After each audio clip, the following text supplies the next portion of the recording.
Okay, so this is going to be your first set of guided notes. And as you go throughout the year, you're going to have notes that you are doing either in class or at home for information that you'll use the next day in class. So typically this will be homework, and typically it will be your own teacher doing the notes. Sometimes they will be my notes because they're ones that we've done in the past. And so we're just going to do some notes for your first unit, which is probability and statistics. So our first thing that we're going to do is have a little bit of vocabulary that you need to be aware of with probability. And so you're going to go along in your notes. You have a copy of what you see in front of you, and you're going to fill in your notes as I go. If you ever feel like it's moving too fast, just hit pause, get everything down you need to get down, and then start again. Okay? So, first definition we need to be aware of is something called the outcome. And that's just simply the result of an action. Okay? You can think of it really simply. You swing the bat, if you hit the ball, that's a hit, right? Okay. An event is a collection of one or more outcomes. And theoretical probability occurs when all of those outcomes are equally likely. So you can think about flipping a coin, okay? You have two choices to flip a head or a tail, and it's equally likely that either one of those could happen. So when you're looking at the probability of an event, you're looking at how often, we call it a favorable event. So for instance, if you want to see how many times you can get flip a coin and get a head, compared to how that's going to be considered a favorable event. Flipping a head would be a favorable event. Flipping a tail would be considered an unfavorable event. But then you're going to divide that by the total number of possible outcomes that you have. Okay. A complement occurs when you have a collection of outcomes that are not contained in the event. So let's go back to the flipping a coin. If I say that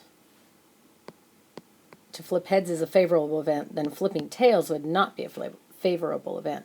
But either way, it's going to, those two probabilities are going to always total 1, because 1 is the decimal equivalent of 100%. And you have to account for 100% of the times that you've thrown that coin. Okay?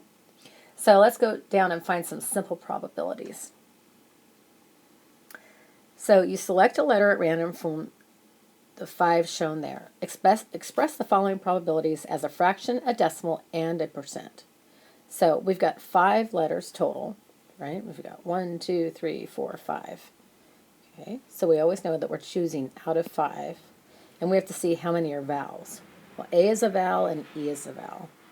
So out of that, 2 out of those 10 are vowels. An equivalent fraction for that would be 4 out of 10, which is 4/10 or 40%. Okay. And there's a typo down here that I realized after the fact. Shouldn't be a constant, it should be a consonant.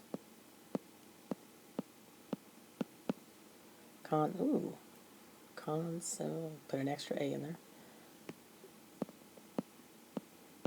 Okay. So the consonants we have are a B, a C, and a D.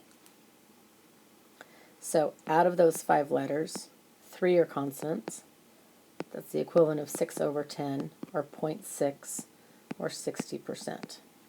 And think about what we talked about up here, that all of our events and non-events total have to equal 1, or 100%. Well, 0.4 plus 0.6 equals 1. Even if you use the fractions, 2/5 plus 3/5 equals 5/5, which is a 1, and 40% plus 60% equals 100%.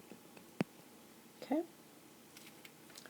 All right, so on your copy for number 2, it's kind of hard to see what color the genes are because they're in black and white, but let's just make this easy. So the 4th pair, the 6th pair, and the 8th pair are khaki. The 1st and 3rd pairs are blue, and the other 3 pairs are black. So in Jason's closet, he's got 1, 2, 3, 4, 5, 6, 7, 8 pairs of jeans. And we need to figure out the probability if he reaches in there with his eyes shut, what's the probability that he will pull out. First, we're going to figure out a khaki pair. So there's 8 total, and of those total, there are 1, 2, 3 pairs of khaki. Okay, and you can leave these probabilities for now in just fractional form. That's fine. So chances for picking a blue pair, it's still 8 pair total, but there are only 2 of those. So 2 out of 8, you always want to simplify that fraction where you can or reduce. Okay? So there's a 1 out of 4 chance that he reaches his hand in that closet with his eyes closed and pulls out a blue pair of jeans. All right, so rolling a number cube, also known as a dice. Okay? A die. Find each probability. So on a dice, you have a 6-sided dice. You have the numbers 1, 2, 3, 4, 5, and 6. So first we need to find the probability. You always have 6 possibilities. The multiple of 3.